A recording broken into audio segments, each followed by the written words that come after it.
my dear young man. You seem to come to me with a plan. Tell me your heart, and I'll give you God's will. If you come talk to me and be still.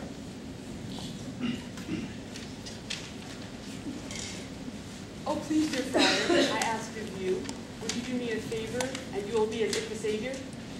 Oh, no, dear boy. I am but God's humble squire. A holy union is worthy of a singing choir. It is a blessing of God's good grace. And I would gladly help you get married with haste and pace. Perchance I may ask, who are you marrying? No offense, good sir, but third sons are not worth much carrying. You have no money and you have no land, and no title worthy of a grain of sand.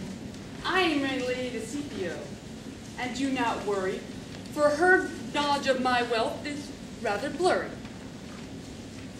As far as she is concerned, I am of riches and wealth just rightly earned. If her look, but wealth is not of the most important value, her looks are quite enough to wow you. If I shall marry her for these reasons, if you should not unite us, you will be of churchly treason. I will make you a wedded pair, but listen wisely for this coming despair. Lady of the Scipio is not one who I trust. I have heard, it's not who you think, good sir. I have heard she causes quite a stir. She has had too many husbands to remember, but do you think you're her only contender? And have you noticed that they all have great money when she finds you do not? You think it will be funny? Oh, I don't care, you worrisome friar. Our love is quite enough to inspire. If I must, I must. But the lady of the Scipio is not one who I trust. I am worried or so, you see, so do not be overcome by your glee. Take care, please, for your own sake, use caution. Otherwise, what I say will be just a notion. Let us hurry and I'll marry you now. There's a nice tree over by that cow. And I will soon make a nice comfort. If I ask the comforter, said Dolphin. Thank you, Friar, thank you very much. I'll be the happiest in this bunch. I have a bad feeling that I will be sealing this man into the very ground on which he thought his wealth was found.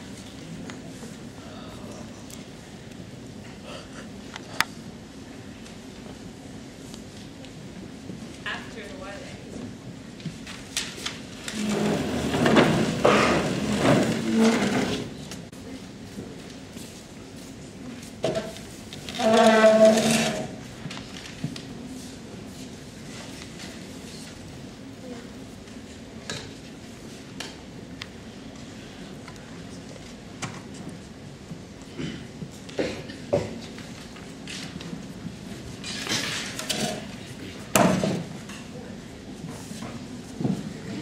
Now, my rich husband, let us go surprise your father. You said after the wedding there would be no bother. You're right, my lady, I did say that. But I've been keeping something quiet as a dove. I am only the first son it's only the first son that will inherit, and sadly I am not of such merit.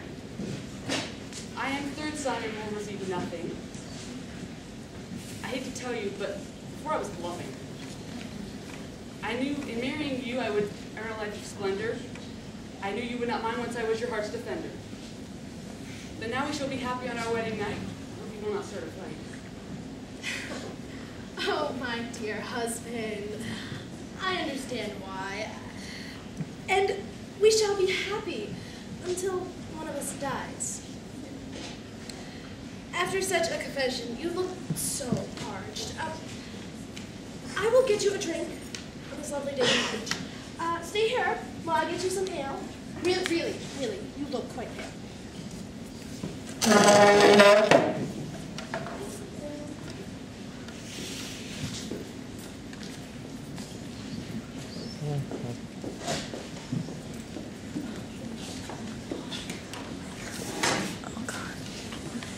This shall cure your parched throat. I think. Have a drink.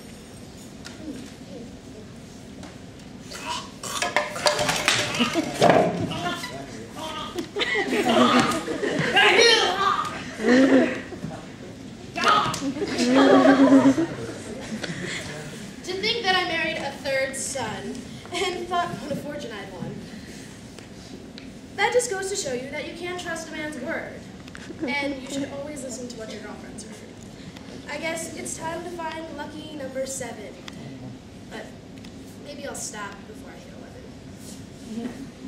And so you have heard the tale that would go much better with a glass of ale. The story of the Lady of the Scipio is one you must know. For if you ever meet a lady who would be this greedy, then make sure to run away quite speedy. And now you know that lust is something you must avoid. That is a must.